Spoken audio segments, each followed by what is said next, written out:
मयंक जी नोएडा से। राधा वल्लभ श्री हरिवंश। गुरुदेव आपके चरणों में कोटि कोटि प्रणाम। महाराज जी, जब सब भगवान तत्व से एक ही हैं तो अलग अलग पुराण, देवी भागवत, शिव महापुराण, भागवतम में उत्पत्ति का विवरण अलग अलग क्यों होता है? इसमें रुचि विशेषता है। अब जैसे किसी ने मातृभाव की विशेषता है तो वो माँ की उपासना करेगा। अब जब माँ की उपासना करेगा तो जब तक सर्वव्यापी, सर्वसमर्थ, सर्वेश्वर नहीं होगा तब तक वो भगवान या तत्व नहीं माना जाएगा। जो सर्वव्यापी हो, सर्वत्र हो और सर्वशक्तिमान हो वही तत्व माना जाएगा, नहीं तो नहीं माना जाएगा। तो अब माँ तत्व है। देवी प्रपन्नार्थ हरे प्रसीद प्रसीद मातर जगतोखिलस्य प्रसीद विश्वेश्वरी पाहि विश्वम त्वमीश्वरी देवी चराचरस्य। तुम ही चराचर हो, तुम ही सबकी ईश्वरी हो, तुम ही से सब प्रकट हुए। ठीक समझ में आ गया? तो तत्व रूपी माँ है ना। अब गणेश जी आओ, तो जब गणेश जी की बात पढ़ोगे तो सब कुछ गणेश जी है। तुम ब्रह्म, तुम रुद्र, तुम सब कुछ गणेश जी हैं और सर्वव्यापी गणेश जी हैं। तो ये सिद्ध होना चाहिए कि तुम सर्वव्यापी तत्व की उपासना कर रहे हो, वही परमात्मा माना जाएगा। अब शिव जी में आ जाओ, वही सब कुछ है। शिव पुराण उठा के देखो। अब राम जी में आ जाओ, वही सब कुछ है। कृष्ण जी में सब। तो हमारे प्रभु ने भाव के अनुसार उपासनाएं व्यक्ति की, जैसे कोई भगवान को दोस्त मानना चाहता है, कोई भगवान को पिता मानना चाहता है, कोई भगवान को माँ मानना चाहता है, कोई भगवान को भगवान मानना चाहता है, कोई भगवान को भगवान न मानकर अपना पुत्र मानना चाहता है। जैसे भाव करो वैसे ही भगवान आपको प्राप्त। हमारे भगवान में ये सुविधा है। जैसे जैसे चाहो आप वैसे आप भगवान से दोस्ती कर लो, भगवान को आप स्तुति करो और आप भगवान को चाहे कटुवचन बोलो। जैसे जैसे तुम्हारा संबंध जोड़ना चाहो वैसे जोड़ लो, पर परिणाम उसका अलग अलग है। हाँ, तो हमारे भगवान में, हमारे धर्म में ये विशेषता है कि जिस भाव से चाहो आप भगवान को जप सकते हो, भज सकते हो और प्राप्त कर सकते हो। और जिस भाव से भजोगे वो सर्वव्यापी होगा। यहां तक जैसे गुरु, तो अब देखो गुरुदेव के लिए देखो, देवी के लिए बताया, राम जी के लिए बताया, सिय राम में सब जगह जानी चराचर जगत। ऐसे गुरु के लिए अखंड मंडल आकारम व्याप्तमेन चराचरम तत्पदम दर्शितम मेन तस्मै श्री गुरुवे नमः। जब तत्व हम उसे ही मानेंगे जो सर्वव्यापी होगा, सर्वशक्ति संपन्न होगा। तो इसीलिए जिस पुराण को देखो वही सबसे श्रेष्ठ माना जाता है, क्योंकि वही श्रेष्ठ तत्व माँ बना है, वही शिव बना हुआ है, वही राम बना हुआ है, वही कृष्ण बना हुआ है, वही सब रूपों में कोई दूसरा तत्व हो। तो अब ये जो लड़ते हैं ना, ये अज्ञानी जीव हैं, इनको ज्ञान नहीं है। जिसे तुम माँ मान के भज रहे हो उसे वो पिता मान के भज रहा है, उसे वो प्रभु मान के भज रहा है, वो उसे पुत्र मान के भज रहा है, वही है। तो आप कह सकते हो माँ पुत्र कैसे हो सकती है, ईश्वर पुत्र कैसे हो सकता है? तो ये तुम्हारी सोच है ना, तुम्हारी सोच में इतनी दम नहीं है। तुम माँ की सोच में मिलाओ तब आप देखोगे। तुमीश्वरी देवी चराचरस्य, चर अचर रूप वही सब बनी हुई है। वही माँ जो शक्ति है ना, वही चर अचर रूप बनी हुई। और दूसरे शब्दों में या देवी सर्वभूतेषु बुद्धि रूपेण संस्थिता नमस्तस्यै नमस्तस्यै नमस्तस्यै नम। अब सबकी बुद्धि के रूप में वही विराजमान है। और अगर आप श्री राम जी को देखो तो जड़ चेतन जग जीव जत सकल राम मैं जानी। अब कृष्ण रूप में देखो तो वासुदेव सर्वमिति, सब कुछ वासुदेव है। ब्रह्म रूप से देखो तो सर्वम खलमिदम ब्रह्म ने नास्ति किंचन। वो एक ही तत्व के अनंत नाम, अनंत रूप, अनंत लीला है। हरि अनंत, हरि कथा अनंता। समझ में आ रही बच्चा जी? पर मतलब सृष्टि की फिर उत्पत्ति जो है वो अलग अलग हुई, अपने से हुई, अलग अलग नहीं हुई। ये तुम्हें भ्रम है। ये सृष्टि का बाहरी स्वरूप जब आप पढ़ते हो तो अलग अलग आपको दिखाई देता है। बाहरी में हम आपको एक ही करके दिखाते हैं। सबसे पहले भगवान, ये बाहरी रूप है, अंतर रूप नहीं कर, अंतर रूप दूसरा है। सबसे पहले भगवान, भगवान अपने आप से ही जल प्रकट करके और अपने ही स्वरूप शेष रूप में आप ही भगवान नारायण के रूप में शयन करते हैं। समझ में आ गया? जल भी भगवान, शेष भी भगवान, नारायण भी भगवान। योग निद्रा में शयन करते हैं और अपने स्वरूप काल को छूट दे देते हैं। इस काल माने समय, समय आने पर हमें जगा देना। एक समय है, समय प्रकट हुआ, भगवान ने इच्छा प्रकट की, क्षोभ जिसे कहते हैं, इच्छा रूपी क्षोभ प्रकट हुआ, तत्काल त्रिगुणमयी माया प्रकट हो गई, सतोगुण रजोगुण तमोगुण, और त्रिगुणमयी माया से एक कमल प्रकट हुआ नाभि, जिसमें ब्रह्मा की भ्रकुटी से रुद्र, और ब्रह्मा और रुद्र से संपूर्ण सृष्टि का विस्तार। आप पढ़ करके देखो साथ, यह बाहरी। अब ज्ञान से, जब ज्ञान की आंतरिक सृष्टि की बात आती है तो ब्रह्म मूल प्रकृति, मूल प्रकृति से त्रिगुणात्मिका प्रकृति, त्रिगुणात्मिका प्रकृति से महातत्व, महातत्व से अहंकार, अहंकार से त्रिगुण अहंकार, त्रिगुण अहंकार से पूरी सृष्टि प्रकट हो गई। अब जब समिटेगी तो मूल में ब्रह्म ही है ना, ऐसे समिटती है, ऐसे ऐसे आती है और ऐसे समिट जाती है। तो एक था, एक ही है, एक ही रहेगा, तो बहुत कहाँ है बच्चा? समझ में आ रही है आपको? अगर बाहरी रूप से देखो तो वही ब्रह्मा बन गए, वही रुद्र बन गए, वही पूरा संसार बन गए। ब्रह्मा के पास कोई सामग्री थी क्या सृष्टि बनाने की? नहीं ना। तो ब्रह्मा ही तो अपने संकल्प से, भगवान के संकल्प से ब्रह्मा, और ब्रह्मा के संकल्प से सारी सृष्टि प्रकट हो गई। तो है मूल में कौन? भगवान ही तो है ना। अब एको हम बहुश्यामा उपनिषद कहता, मैं एक बहुत रूपों में हो जाऊं तो हो गए बहुत रूपों में। यहां द्वैत है ही नहीं, केवल ये सब अज्ञान में लड़ाई झगड़ा, हमारा पंथ तुम्हारा पंथ, हमारा ग्रंथ तुम्हारा ग्रंथ, इसी में लड़ाई झगड़ा हो रहा अज्ञान में। ज्ञान में बच्चा कुछ नहीं। ऐसा समझो जैसे एक पिता के 20 लड़के हों और बहुत बड़ा महल हो उसका, अब 20 भागों में कमरे विभाजित कर दिए, अपने अपने कमरे में सब ठसक लिए बैठे, मेरा मेरा, और आंगन में जब आ जाओ तो सब एक का घर है कि नहीं है? एक का घर है ना।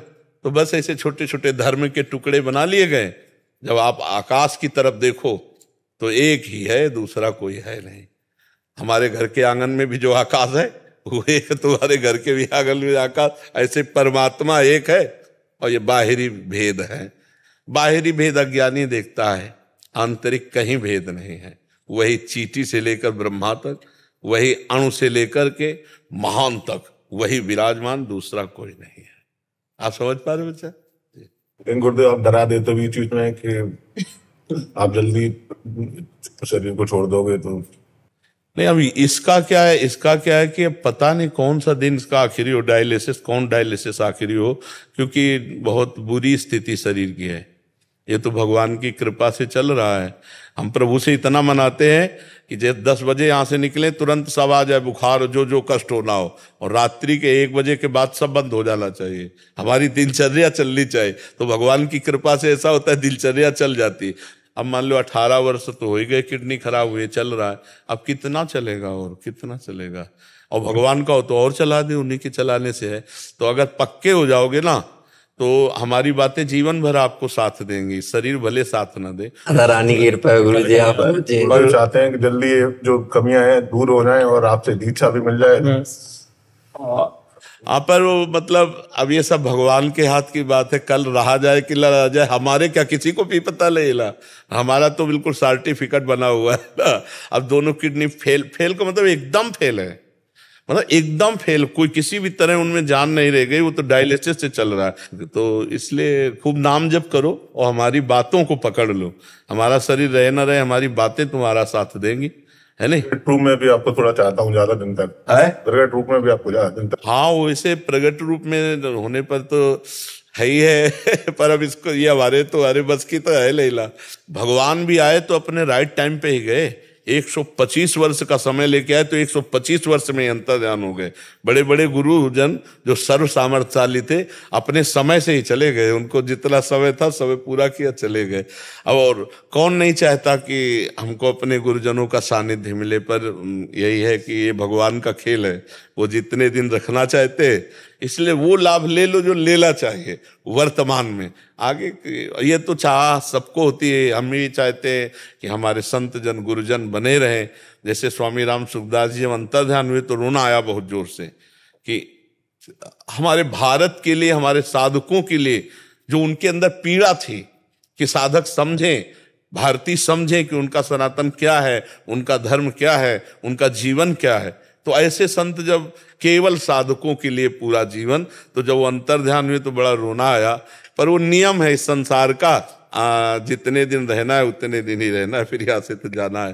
तो पता नहीं भगवान कितने दिन रखे, ये भी हो सकता है। स्वस्थ शरीर का वो चले जाए और बीमार का वो बने रहे वर्षों, ये भी उनका खेल। हमको डॉक्टर ने कहा था कि बहुत वो 2.5 साल 5 साल जियोगे आप, और आपकी किडनी ऐसे खराब हो रही। 18 साल तो हो गए, डॉक्टर पता नहीं है कि नहीं।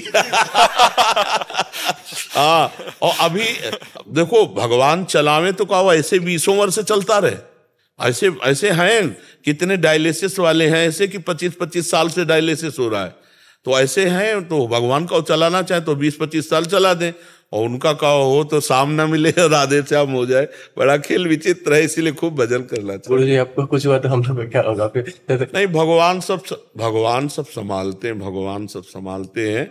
कुछ भी होता है प्रॉब्लम तो एकांतिक सुन लेते हैं। कुछ लाइक आप जैसे बताते हो कि सोहनी लगा देते हैं डेली, सुनने से ज्ञान में सोहनी, वो सोहनी लगाने वाला ही आप साधकों को तो बल मिलता ही है संभाषण से। भगवान का ऐसा नहीं हो सकता जैसे हम लोग थोड़ी प्रार्थना कर 10वीं आपका कष्ट थोड़े हम लोगों को दे रहे आप। नहीं, ऐसा कोल काहू के सुख दुख कर दाता, और निज कृत कर्म भोग सुन भ्राता।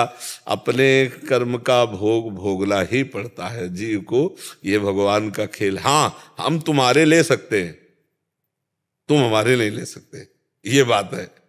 जब जैसे शिष्य को देखा जाए कि बहुत पीड़ा में है तो वो जान भी नहीं पाएगा, उसके प्रारब्ध भोग लेकर के भोग लेंगे। लेकिन गुरुजन अपने कभी प्रारब्ध किसी शिष्य को नहीं दे सकते, क्योंकि वो ऐसा नहीं कर सकते। कभी आज तक ऐसा नहीं आया। शिष्य कोई महान बलशाली ऐसा गुरु का प्रतापी भजनानंदी ऐसा, जो वो बात अलग कि चोरी चोरी गुरु के प्रारब्ध को घसीटने की चेष्टा करे। नहीं तो गुरुदेव इतने कृपाल, जैसे माँ वो स्वयं कष्ट सह सकती, अपने बच्चों को कष्ट नहीं दे सकती। ऐसे हर संत, जैसे हमसे कहा गया कि हमारी किडनी ले लो, नहीं भाई, तुम्हारा पेट फाड़ के और हमारे में लगाया जाए तो हम ऐसा जीवन नहीं जीना चाहते। हमारी श्री जी अगर जिलाना है तो इसी से जिला देंगे, इसी से चलाओ, चला रहे हैं। देखो हमारे में बिल्कुल दम नहीं है, लेकिन हम आपसे बात कर, थोड़ा हमको अभी टाइट कर दो, ऐसे कोई प्रश्न करो तो अभी हम ऐसे दहाड़ने लगेंगे कि तुम्हारी आवाज नहीं खुलेगी। आवाज अभी आप मतलब कोई ऐसा विपरीत बात हो जाए जो धर्म के विरुद्ध, तो अभी आप देखोगे हम दहाड़ने लगेंगे एकदम। बिल्कुल आपको नहीं लगेगा किडनी फेल है, क्योंकि वो परमात्म सामर्थ्य है। तो अगर वो चाहें तो वो 25 वर्ष जिला सकते हैं। जैसे इस समय अवस्था 55 की होगी, 55-56 ऐसी अवस्था होगी। तो एक महात्मा ने हमको कहा था, अचल बिहार में जब थे तो बहुत शरीर में कष्ट था, तो बर्तन मांज रहे थे श्री जी को स्नान कराने, तो ऐसे आए, गोरे से एकदम पतले से महात्मा थे। हमने कभी उनको नहीं देखा, वो शायद भागवती की थे। तो उनका, ए महात्मा उदास क्यों हो? हम ऐसे देखा, ऐसे प्रणाम, नजदीक आए, हमसे पूछे उदास क्यों हो? कहा उदास क्या, हमारी किडनी खराब है, हमारे समय पीड़ा होती रहती है। तब उन्होंने कहा, ए उदास मत हो, 80 साल तो नहीं मरेगा। उन्होंने कहा था कि तो 80 वर्ष का होके ही मरेगा, ऐसे नहीं मरेगा। अरे हम कहा महाराज जी क्यों मजाक करते हो? डॉक्टर ने कहा 2-2.5 साल पास देख लेना।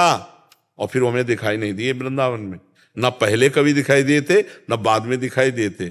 और लगभग उनके मिलने के बाद, मान लो हमारी किडनी फेल हुई थी, उसी के 1-2 वर्ष के अंतर में मिले थे, इतना समय हो गया। तो हो सकता है 10-20 साल उनकी वाणी सत्य करने के लिए घसीट जाए ऐसे।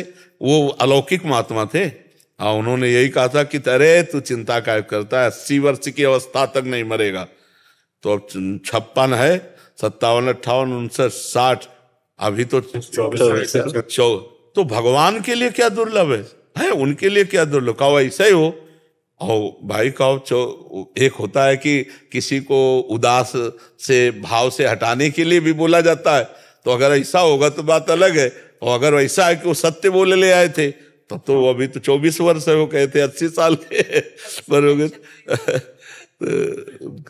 निरंजन दास जी, ये आप कह रहे हैं कि साधना करने में कभी कभी लगता है कि और करें, लेकिन कभी कभी मन में बहुत सारी बातें आ जाने के कारण भजन नहीं हो पाता। ऐसी परिस्थिति में महाराज जी मार्ग देखो, वैराग्य के मार्ग में मन की बातों की उपेक्षा की जाती है।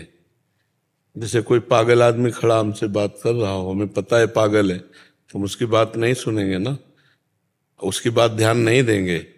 आप अपने पागल मन की बात ध्यान क्यों देते हैं? आप मन थोड़ी हैं। सत्संग डट के सुनो तो फिर विवेक जागृत हो जाए। आप साक्षी हैं मन के, कभी ऐसा जानते हैं? आप मन के अंतःकरण के साक्षी हैं। आप साक्षी भाव जानते हैं? शायद नहीं। अगर जानते होते तो ये प्रश्न ना होता। साक्षी भाव से मतलब मन को आप देख रहे हैं ना, हमारी बात को पकड़ो तो समझ।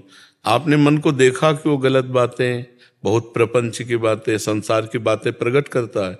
वो आपका ही नहीं, सबका मन प्रकट करता है, क्योंकि अनंत जन्मों में बहुत सी हमारी बातें मन ने पकड़ रखी हैं।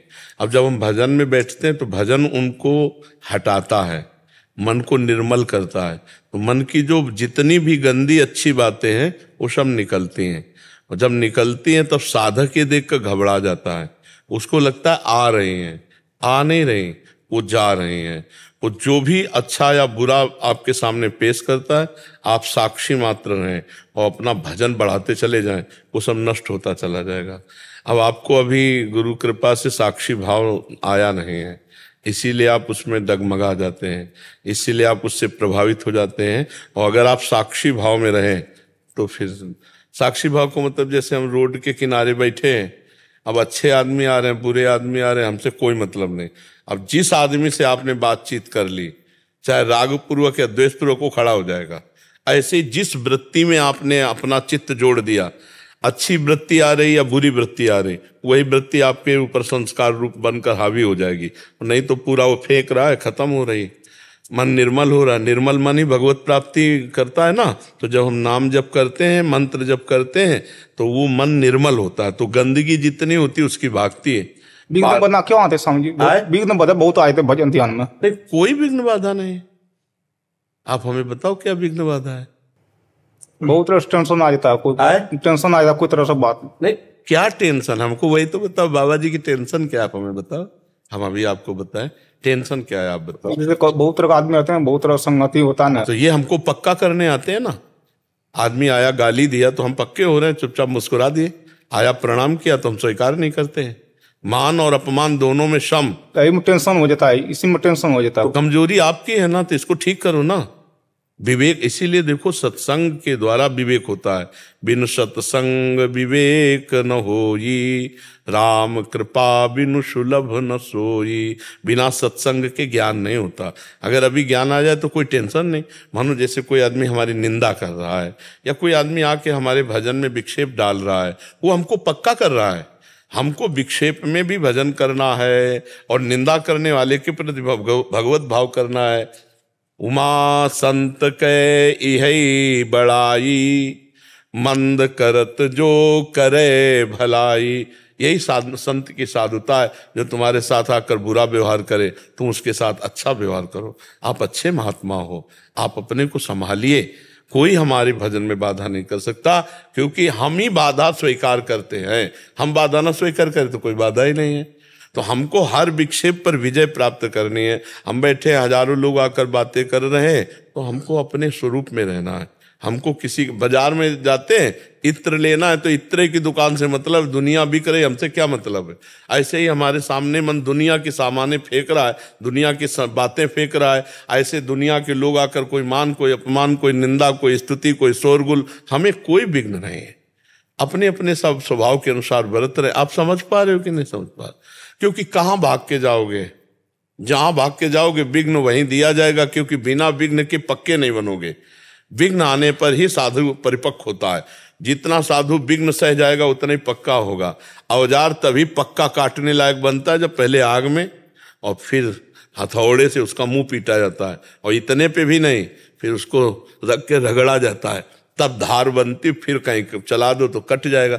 ऐसे ही हमारी बुद्धि माया को काटने के लिए पहले जलाई जाएगी, तपाई जाएगी, तब जाकर के बात समझ में आती है कि हाँ परमार्थ क्या है। तो इसलिए आप बहुत कमजोर हो चुके हो। आप कमजोर मत हो, ब्रह्मचर्य धारण करो, पवित्र आहार करो और लड़ना सीखो। किसी से मत कहो तुम भाग जाओ, नहीं, तुम ही अंदर हो जाओ, अंतर्मुखी हो जाओ। अभी अंदर होना नहीं सीखा। जैसे हम अंदर अंतर्मुख हो जाए तो आप बस इतना हमको सुनाई देगा जैसे चिड़ियां चहचहा रही, बस। ऐसा नहीं कि हमें सुनाई नहीं देगा, सुनाई देगा, पर ऐसे चिड़ियां चहचहा रही आपकी बात का। धीरे धीरे हम अपने अंतर्मुख में हो जाए तो आप लाख हल्ला मचाओ, ढोल बचाओ, हमें से कोई मतलब नहीं रहेगा।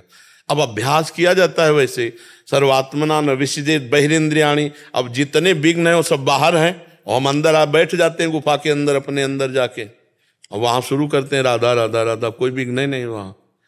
अच्छा, अब जब अंदर, अब इस समय की बात कह रहा हूं, अब अंदर आओ तो अंदर दुश्मन लगे हुए हैं, काम क्रोध लोभ मोह मद मत्सर, उनसे भी भिड़ो। ये बहुत बड़ा युद्ध है, बाहर और भीतर दोनों जगह से जो जीत जाता है वो त्रिभुवन विजेता महात्मा कहा जाता है। महात्मा, महान आत्मा, जो सब कुछ सह करके सबको परास्त कर दिया है। इसलिए आप हारो मत, डटे रहो, खूब मुझे आशीर्वाद दिया जाके ध्यान भजन में। हाँ बिल्कुल, खूब नाम जप करो, जो गुरु जी ने नाम मंत्र दिया ना उस पे डट कर खूब नाम। और आहार विहार शुद्ध होना चाहिए, भोजन शुद्ध है, भोजन बनता बनता वैसी में करते हम लोग। हाँ, कोई नशा वशा तो नहीं करते। हाँ, नशा न करना, क्योंकि कलयुग है आजकल, जो है साधु महात्मा। गुरु महाराज जो है चाय तभी मना कर दिया है, चाय तभी नहीं पीता है, चाय भी नहीं पीता। हाँ, कोई बात, क्या बात, बहुत अच्छी बात। तभी आप आए हो उस परमार्थ जानने के लिए। महाराज वो पूरे पक्के संत थे वो। जी जी, तो आप पक्के संत बनो। 8 नंबर नाम है वृंदावन में जो ना अखिल भारतीय सत्संग हुआ था, हमारे गुरु भाई साहब आए थे, आपको प्रश्न पूछे सब। हाँ, नहीं, खूब आनंद से भजन में लगो। भजन ना, इस आश्रम को संभाल लेना, हृदय को, तो सब बड़े आश्रम जीत गए। कुटिया भी नहीं है, इसको संभाल लिया तो विश्व विजयी महात्मा है, वो परमहंस है, वो बादशाहों का बादशाह है। जो यहाँ के आश्रम को संभाल लिया ना, वो बादशाह का बादशाह है। मोह चाह काम लोभ इनको मिटा दिया, फिर क्या कहना है। चाह मिटी, चिंता मिटी, मनुआ बेपरवाह, और जिनको कछु न चाहिए वे साहन के साह। महात्मा बादशाह का बादशाह होता है, इसलिए मस्त रहो, खूब नाम जप करो। विश्वभूषण जी उड़ीसा से। श्री राधा वल्लभ सिंह जी, जय श्री राधे महाराज जी, आपके चरणों में कोटि कोटि प्रणाम। महाराज जी, गुरु किसको बनाना चाहिए, जो प्रभु से साक्षात्कार किया हो, या फिर उन्हें जो एक पुरातन गुरु परंपरा से जुड़े हैं और प्रभु के आराधना करते हुए नाम जप कर रहे हैं? अच्छा, पहली बात तो है कि गुरु भगवान को बनाना चाहिए, पहली बात।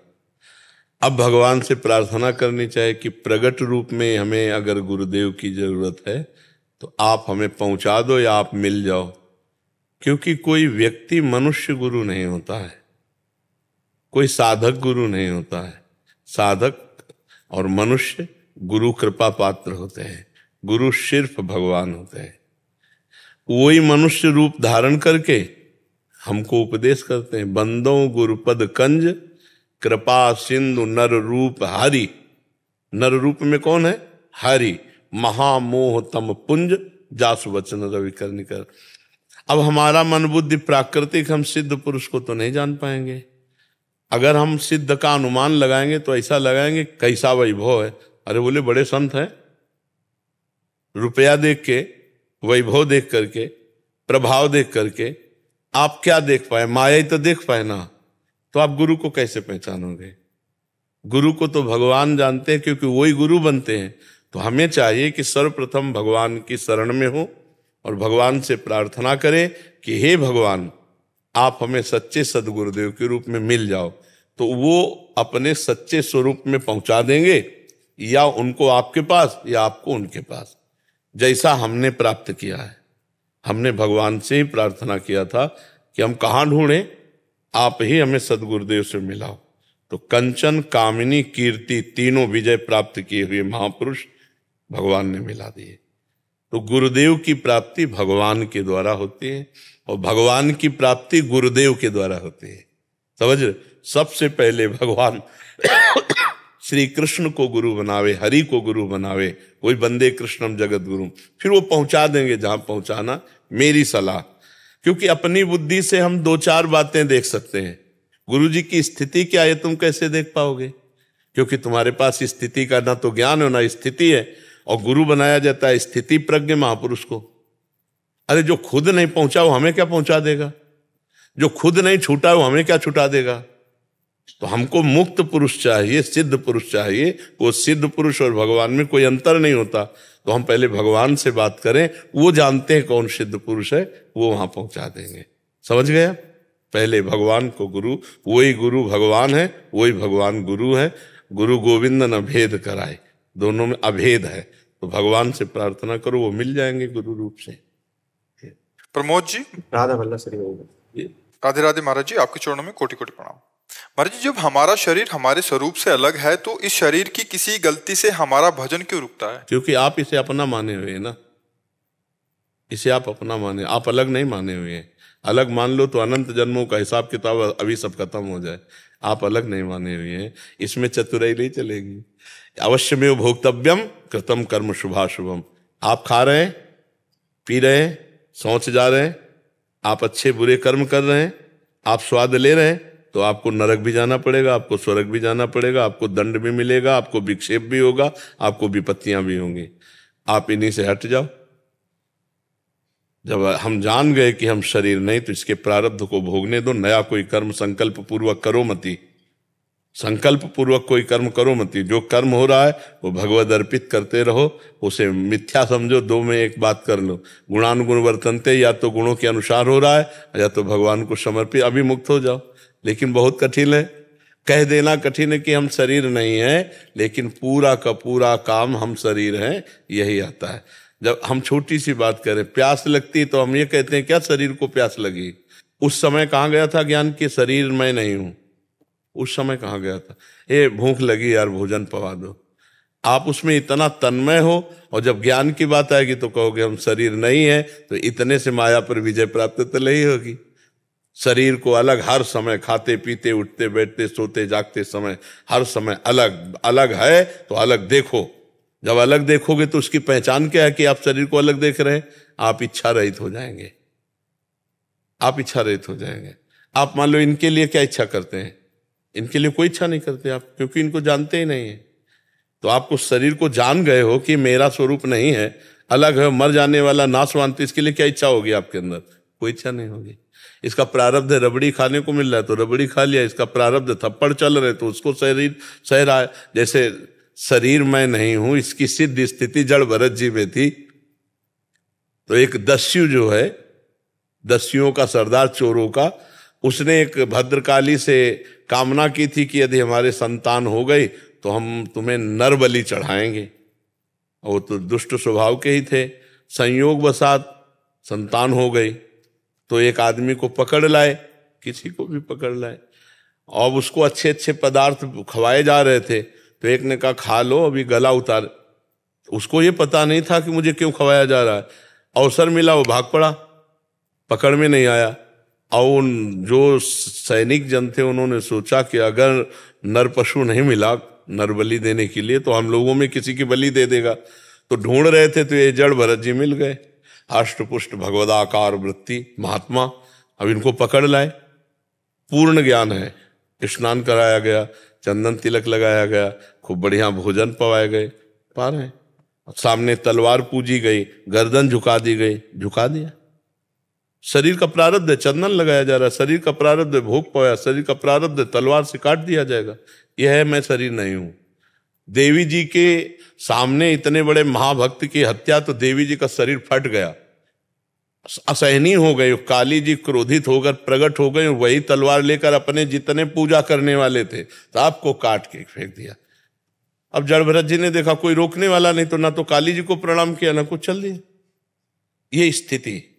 तो ये कहना कि मैं शरीर नहीं हूं और ये सिद्ध हो जाना कि मैं शरीर नहीं हूं, बहुत बड़ा अंतर, बहुत बड़ा अंतर है। जब शरीर में पीड़ा का अवसर आवे उस समय आपके अंदर हो कि मैं शरीर नहीं हूं, बहुत बड़ी बात है ना। तो इसलिए वास्तविक अंदर से बैठा हुआ मैं शरीर हूं, तो फिर उसका भोग भोगना पड़ेगा।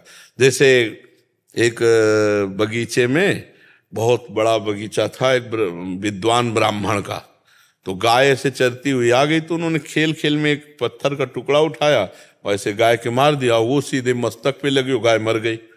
अब गौ हत्या प्रकट हुई, और वो बड़े विद्वान थे। गौ हत्या आई और कहा मुझे स्वीकार करो, मैं गौ हत्या हूं क्योंकि तुमने मारा। तो हाथ में देवराज इंद्र का वास है, तो उनका मैंने नहीं मारा, हाथों में देवराज इंद्र का वास है, इंद्र ने मारा, इंद्र के पास जाओ। तो इंद्र के पास गौ हत्या गई, तो इंद्र ने कहा हमने कब मारा? तो बोले ब्राह्मण कह रहा है कि हाथों में देवराज इंद्र का वास है, और हाथों ने मारा तो मतलब देवराज इंद्र ने मारा। देवराज इंद्र ने कहा कुछ मिनट रुको, अगर वो सच्चा ज्ञानी है तो हम स्वीकार कर लेंगे गौ हत्या। नजदीक गए एक अच्छे धनी मानी के रूप में, और पंडित जी, अरे वाह पंडित जी इतना सुंदर बगीचा किसने लगाया? बोले मैंने। अच्छा पंडित जी, ये बावड़ी और कुआं कितना सुंदर है, ये किसने? बोले मैंने। वाह पंडित जी, ये तो बहुत सुंदर बना है, पूरा का पूरा आपने किया है? बोले सब अपने हाथों से किया। बोले गौ हत्या? गौ हत्या देवराज इंद्र ने, गौ हत्या से कहा चढ़ इसके ऊपर। ये अज्ञानी केवल आरोप कर रहा है, बड़ा बुद्धिमान मत, चढ़ इसके ऊपर, गौ हत्या उसके ऊपर। तो कच्चा ज्ञान जो है वो कर्म बंधन और आवागमन चक्र से नहीं, सच्चा ज्ञान जो अनुभव वो आता है गुरु सेवा से, खूब भजन करने से, शास्त्र स्वाध्याय करने से, दैन्य और पवित्र आचरण करने से, तब सच्चा ज्ञान होता है। सच्चा ज्ञान ही तो माया मुक्त कर सकता है। नहीं, ज्ञान तो बहुत है लोगों को, रुपया कमाने का, नाना प्रकार की सामग्री इकट्ठा करने का बहुत ज्ञान है, लेकिन माया से मुक्त होने का ज्ञान तो किसी किसी को होगा, और वही ज्ञान वास्तविक ज्ञान है, नहीं तो सब अज्ञान ही है। नहीं महर्षि, यद्यपि भक्तों की आंतरिक स्थिति तो मतलब वो खुद जानते हैं, उनके प्रभु जानते हैं, बट जैसे अपना स्वरूप की स्थिति में आ जाना ये बहुत बड़ी बात है हमारे। हाँ बिल्कुल, मतलब ये तो कोई गिने चुने ही होंगे। हाँ हाँ बिल्कुल बिल्कुल। गोस्वामी तुलसीदास जी ने कहा है कि जैसे शरद ऋतु में वर्षा कहीं कहीं होती है, ऐसे ही भगवान के ज्ञानी भक्त या प्रेमी भक्त कहीं बिरले ही होते हैं। वृष्टि शारदी कहूँ कहूँ हो रही, जिम को पाओ भगत एक मोरी। कोई बिरला कोई भक्त होता है सही माने में, पाखंड और दम्भ रहित, ऐसे बिरला कोई ज्ञानी है। पढ़ लिख के बोल देना मर्जी आसान लगता हाँ, है, प्रवचन करना भी आसान लगता है, बट इनकी स्थिति जो आंतरिक स्थिति है बहुत बड़ी लगती है। वो हाँ, तभी तो भगवान भी कह रहे ना गीता में, सा महात्मा सुदुर्लभा वासुदेवा सर्वमिति, सा महात्मा सुदुर्लभा। जो भगवत स्वरूप को प्राप्त सर्वत्र भगवान का दर्शन करता है, ऐसा महात्मा तो बड़ा दुर्लभ है ही है। तो वो महात्मा गृहस्थ भी हो सकता है, वो विरक्त भी हो सकता है। महात्मा एक पदवी है, स्थिति है, वो कोई वेशभूषा से लेना देना नहीं है। अगर स्थिति महात्मा की महात्मा वाली नहीं है तो वो भेष में भी रहते हुए पाखंडी हो सकता है, दुष्ट हो सकता है, नीच हो सकता है। असली कोई भगवान की प्राप्ति वाला तो बिरला महात्मा होता है, नहीं तो नारी मुरी घर संपत्ति नासी और मूढ़ मुड़ाए भय सन्यासी। अब उनको भगवान से मतलब नहीं, भजन से मतलब नहीं है। भगवान की प्राप्ति करने वाला महात्मा, ये तो दुर्लभ बात हुई, जिसने अपने जीवन को किसी कष्ट से पीड़ित होकर नहीं, भगवान के लिए अपना जीवन भगवान को दे दिया। ऐसे कोई बिरले महात्मा। महाराज जी, असली को कैसे पहचाने? भगवान ही पहचानवा सकते, सोई जाने जे देव जनाई, नहीं तो जानना बड़ा कठिन है। देखो, कांच और हीरा कसौटी पे कसने पर पहचान हो सकती है, अन्यथा नहीं हो सकती। नहीं, कांच और हीरा एक जैसा लगेगा, लेकिन घन मारो तो कांच चकनाचूर हो जाएगा, और वो जो हीरा है कोई फर्क नहीं पड़ेगा।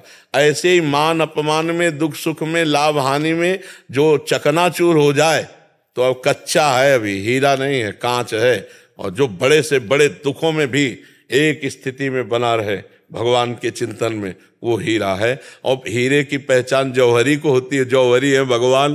तो संत रूपी हीरे की पहचान तो जौहरी भगवान को होती, वही जना दें सो जान जाओ, नहीं तो असली और नकली का एक ही जैसा रूप होगा।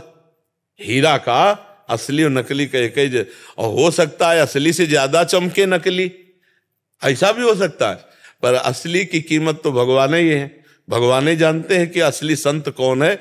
असली संत वही है जिसका उद्देश्य केवल भगवान है। अब शरीर है तो खाएगा पिएगा कपड़ा पहनेगा कहीं रहेगा, पर उसकी तड़पन होती है कि मैं जिसके लिए घर त्यागा हूं वो भगवान मिल जाए। वो रात दिन भजन करेगा, प्रपंच की बातों में नहीं रहेगा। पर अब कौन भजन करता है ये भी कैसे जाना जा सके? जैसे एक भजन होता है माला से, कोई काउंटर लिए माला लिए तो आप जानोगे भजन कर रहा है। अब क्या जानोगे भजन हो रहा है? तो भगवान ही बता दे कि असली कौन है तो जाला जा सकता है, अन्यथा नहीं जाला जा सकता है। करमवीर जी आगरा से। गुरुदेव, आपके चरणों में साष्टांग प्रणाम। गुरुदेव, अभी पिछले साल फौज से सेवानिवृत्त लेकर आया हूँ। सोचा था अब आराम से सुबह सो के उठूंगा और अपनी जिंदगी मौज से जीऊंगा, पर 6-7 महीने पहले आपकी गिरफ्त में आ गया और आपको अपना गुरु मान लिया। आपकी कृपा से श्री जी के चरणों की तरफ बढ़ने की कोशिश कर रहा हूँ, पर अभी अंदर बहुत कमियां देख रहा हूँ। अभी गुरुदेव मन में बहुत डर लग गया है कि जल्दी से कमियां दूर नहीं हुई तो क्या होगा, कैसे होगा। ये बहुत कृपा है आपके ऊपर। सच्ची पूछो तो राष्ट्र सेवा का फल मिला। नहीं, ये जो अंदर भावना कि अब मौज मस्ती करेंगे, ये कोई जीवन नहीं है। मनुष्य जीवन इसके लिए नहीं मिला। मनुष्य जीवन मिला लड़ने के लिए। पूरा जीवन लड़ो और विजय प्राप्त करो। देखो, अब आपकी असली लड़ाई शुरू हुई है। काम, क्रोध, लोभ, मोह, मद, मत्सर। बाहर के शत्रुओं को तो गोली से आप गिरा सकते हो, लेकिन अपने शत्रुओं को गोली नहीं मार सकते। काम को, क्रोध को, लोभ को, मोह को, इच्छाओं को आप अपने नहीं मार, और इच्छाओं को नहीं मारा तो उनके गुलाम हो कि नहीं, विचार करो। अभी आप स्वतंत्र नहीं हुए। स्वतंत्र तब माने जाओगे जब काम, क्रोध, लोभ, मोह, मद, मत्सर इनको रौंद डालो, इंद्रियां, मन तुम्हारे अधीन हो, तब तुम स्वतंत्र हुए। तब आप स्वतंत्र, अपने इस देश के स्वतंत्र, अभी स्वतंत्र नहीं इस देश के, इस देश के गुलाम हो आप। मन के गुलाम, इंद्रियों के गुलाम, काम के गुलाम, क्रोध के गुलाम, लोभ के गुलाम, मोह के, अहंकार के गुलाम है कि नहीं। आप देखो, विचार कर। इससे जब तक हम मुक्त नहीं होंगे तब तक मानव देह का लक्ष्य हम नहीं प्राप्त कर पाए। इसलिए बड़े भाग्यशाली हो जो सत्संग सुनने को मिला। अब खूब नाम जप करो। और दूसरी बात, डरो मत। थोड़ा डरना तो अच्छा है, पर ज्यादा डर जाने में फिर घबराहट में साधना भी नहीं होगी। अगर हम अभी राधा बोल रहे हैं और अभी हमारे प्राण निकल गए तो अभी भगवत प्राप्ति हो जाएगी। हम कमजोर हैं, हमारे अंदर सारे विकार हैं, पर अभी हम राधा राधा राधा बोल रहे हैं तो उसको भगवत प्राप्ति हो जाएगी। जैसे घोर वैश्यागामी व्यभिचारी था ना अजामिल, और अपने पुत्र को पुकारा नारायण, और अंतिम समय था तो भगवत प्राप्ति हो गई ना। तो इसीलिए हम कहते हैं हर समय राधा राधा राधा राधा कहो, तो जिस समय आपका प्राण छूटेगा अगर राधा निकल गया तो भगवत प्राप्ति हो गई। तो आप चिंता मत करो, और नाम जप करोगे तो आप धीरे धीरे ठीक होते चले जाओगे, अंदर से ठीक होते चले जाओगे। और कै बजे उठते हो सुबह? कभी जल्दी उठ जाता हूँ गुरुदेव, कभी थोड़ा सा नहीं, वैसे कै बजे लगभग? कभी 4 बजे भी उठ जाता हूँ, कभी 5 बजे, कभी 7 बजे। नहीं, उसे एक नियम बना लो। आज हमसे मिलन हुआ है तो एक नियम बना लो, अलार्म लगा लो घंटी का, 4 बजे उठ जाया करो। आप 4 बजे उठते हो और हम 12 बजे उठते हैं और 8 बजे शयन करते हैं। 8 बजे शयन करते हैं, 9, 10, 11, 12 से 1 बजे तक बैठना, और इसके बाद फिर शौच स्नान और 2 बजे रोड पे आ जाना। और अभी देखो हमारी ड्यूटी चल रही, ये 9:30, 10 बजे तक ड्यूटी चलेगी हमारी, फिर जाके कुछ प्रसाद पाना। तो आपको तो शरीर स्वस्थ है भगवान ने दिए। तो अगर आप 10 बजे सो जाओ तो 11, 12, 1, 2, 3, 4, 6 घंटे होते हैं। 6 घंटे बहुत सोना होता है। क्यों? 4 बजे का नियम ले लो। और इसके बाद जो है बैठकर भजन की मत सोचो, टहलते हुए भजन नहीं, सो जाओगे। फिर बैठकर भजन होने तो घड़ी में देखो 6 बज गए, 7 बज गए, ऐसे होता है। अभ्यास नहीं है ना, तो जहां बढ़िया आप चद्दर ओढ़ करके जहां ऐसे बैठे ना, तो बैठे बैठे सो जाओगे। तो टहले, थोड़ा व्यायाम करे, थोड़ा उसे व्यायाम करना चाहिए। करते तो नहीं हो आप, नहीं कर रहे हो आप, फिर ये शरीर बेकार हो जाएगा। अब जैसे आपका शरीर जो है ना, इसको व्यायाम की जरूरत है, तो थोड़ा थोड़ा अभ्यास कीजिए और 2-4 किलोमीटर दौड़िए। आप आर्मी में रहे हो, अगर दौड़ भाग नहीं करेंगे तो आपका शरीर गड़बड़ हो जाएगा। आप अपनी वही फौज वाली सिस्टम रखिए शरीर के लिए। 2-4 किलोमीटर तो दौड़िए सुबह। आप देखिए फिर कैसा, जब शरीर स्वस्थ रहेगा ना, ताजी हवा, तो भजन में भी मन लगेगा। और सत्संग सुनिए और हर समय नाम जप का अभ्यास। जब दौड़ रहे हैं तो उस समय भी अंदर राधा राधा राधा राधा राधा राधा राधा। ठीक है? ठाकुर जी घर में विराजमान है कि नहीं? हाँ, तो उनकी सेवा कीजिए, समय समय पर उनको भोग लगाइए, उनकी आरती कीजिए, उनको पद सुनाइए, उनको भागवत सुनाइए, रामायण सुनाइए। सुनाते हो कुछ? पद नहीं सुनाता हूँ, लेकिन रामायण सुनाते हो? भोग लगाता हूँ। लेकिन थोड़ा तो सुनाओ उनको, उनकी कथा सुनाओ उन्हीं को। तो जैसे राजा महाराजा के सामने उसका जस गावे ना, तो प्रसन्न होकर के, तो ऐसे वो प्रसन्न हो जाएंगे हम पर, उनका यश सुनाए। भागवत के 1 अध्याय रोज सुनाओ, रामायण की 10-5 चौपाइयां सुना दो, क्रम बाई क्रम ऐसे नियम बना लो, नियम पूर्वक जीवन व्यतीत करो। भगवान ने जब तुमको पेंशन दे दी है नहीं, और अगर अपना काम चलाना चाहे तो नमक रोटी से चैन से खा पी के आराम से जिया जा सकता है। आखिरकार मरना तो है ही, तो अब हमको वो कमाई करनी चाहिए जो मरने के बाद हमारे साथ चले। यहाँ तो सब यही रह जाएगी। तो इसलिए नाम जप करो, एक अध्याय भागवत का सुनाओ ठाकुर जी को, थोड़ी देर रामायण सुनाओ, चाहे 2 भाग में, सुबह भागवत सुना दिया, शाम का रामायण सुना दिया, और नाम जप करो और अच्छे कार्य करो और मेहनत करो, बैठो मत।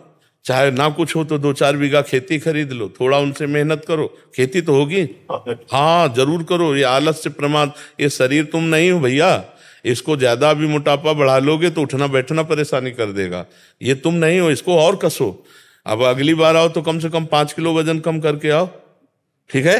हाँ स्वस्थ रहो। आर्मी का आदमी वैसे ही दिखाई देना चाहिए बूढ़ा होने तक।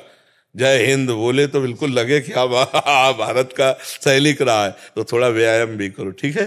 पता लगा महाराज जी 2-3 साल में पहुंचे 5 किलो कम करने में। हाँ नहीं, 5 किलो कम करना ज्यादा नहीं है। अगर ये उचित भोजन करें तो हम इसे 1-2 महीना का चांस रखते हैं कि 1-2 महीना में आ जाना चाहिए। तो 2 महीना में 5 किलो कम हो जाएगा। अगर ये कम भोजन करें और रोज 2-3 किलोमीटर दौड़ लगावें तो चूंकि आर्मी के हैं ज्यादा फालतू है नहीं, 5 किलो बहुत फालतू होगा, हो जाएगा, तो हो जाता है। हम तो ऐसे कह दिया धीरे धीरे कम कर लो, धीरे धीरे कम कर लो। नहीं हाँ ऐसे। चेतन शर्मा जी साउथ अफ्रीका से। महाराज जी मैं साउथ अफ्रीका में एक कंपनी में अकाउंटेंट का कार्य कर रहा हूँ।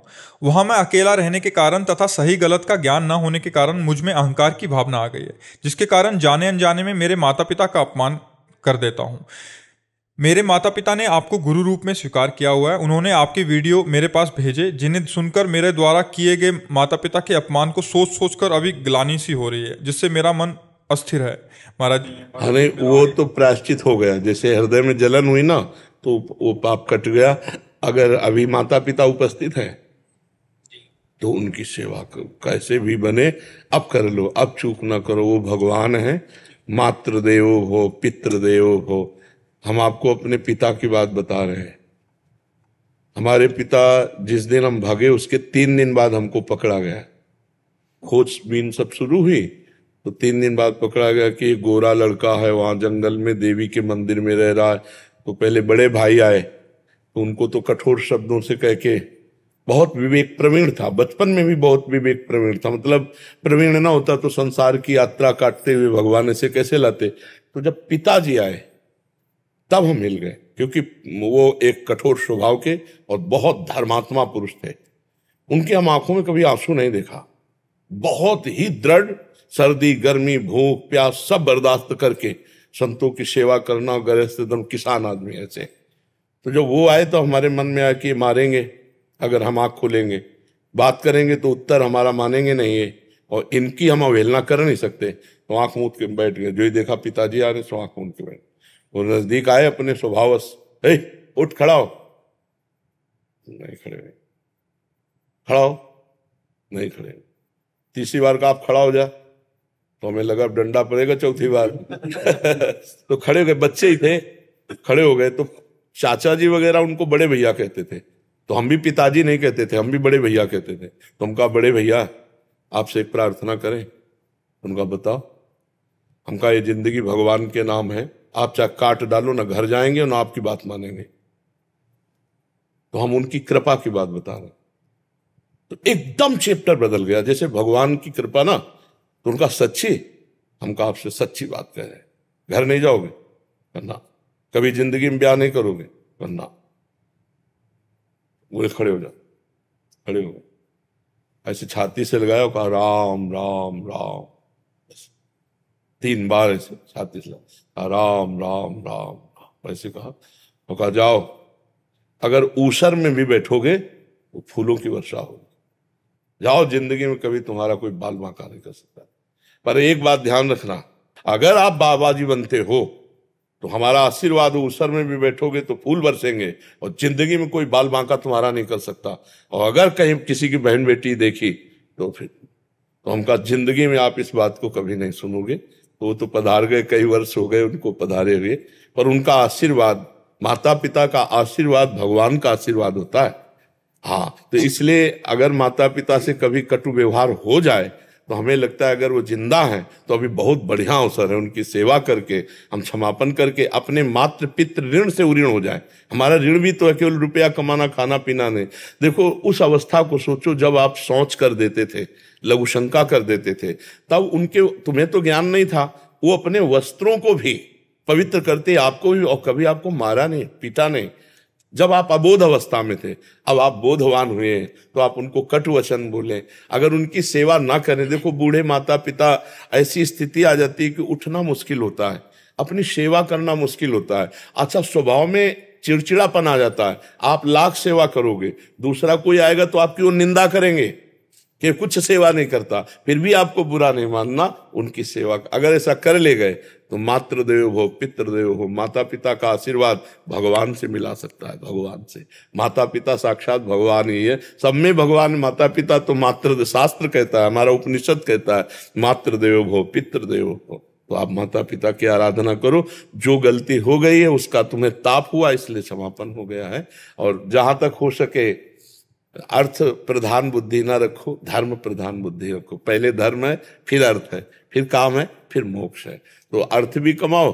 अगर माता पिता के पास अर्थ भेजने से काम चल जाता है तो बढ़िया है, और नहीं बनता, आपकी जरूरत है तो आप या तो भारत आओ या उनको वहां ले जाओ, उनकी सेवा शुश्रूषा जरूर करो। क्योंकि हर आदमी यही चाहता है मेरे एक संतान तो हो ही जाए।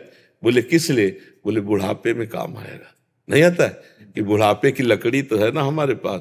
और अब क्या होता है, नए नए बच्चे वृद्धाश्रम भेज दिए जो धन संपन्न है, और नहीं संपन्न तो घर से निकाल दिए। बड़ी अव्यवस्था वृद्धों की होती है।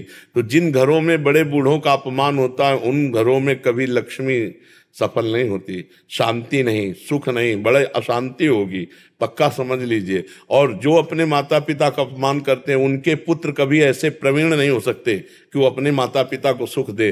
वो पूरा ब्याज सहित दुख देंगे, ब्याज सहित। इसलिए हमें लगता है कि अवसर है, हम जब भगवान के श्री विग्रह को रखकर प्यार कर सकते हैं तो अब चलते फिरते माता पिता में भगवान का भाव क्यों नहीं कर सकते? जरूर करना चाहिए। वो आपको बताएं, माता का जैसा प्यार एक भगवान ही है जो दे दे, नहीं दूसरा कोई नहीं है। क्योंकि वो तो सब माताओं की माता है, नहीं तो दूसरा सृष्टि में कभी प्यार नहीं मिलता है। जो माता का प्यार होता है ना, जो माता अपने हृदय से लगा करके ना ऐसे ऐसे पुचकारती है ना, वो कहीं त्रिभुवन में नहीं मिलेगा आपको। अगर कोई प्यार करेगा ना बहुत आपको, तो आपका रूप देख के, रुपया देख के, शरीर देख के, भोग वासना की, लेकिन माँ ये सब नहीं देखती।